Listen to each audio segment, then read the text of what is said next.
hồ mình thì có mình sang vào pan học kalau nó rất là tăng anh thì cái đúng như thế apa nama itu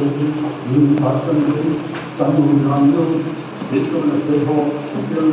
amat penting apa macam ini bahawa ini kan itu pasti ini macam nama menurut saya hôm nào lúc sinh nhật pasti nói cho mình nó đúng như thế nhau vậy agama những cái form họ cái mà họ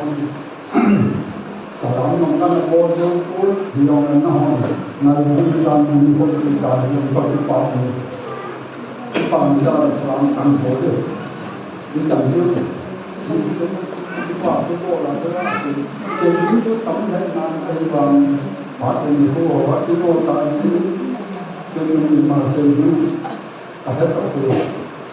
sống trong ta đang xây dựng xây vào ông nhỏ là phát triển ngày càng tăng cái cái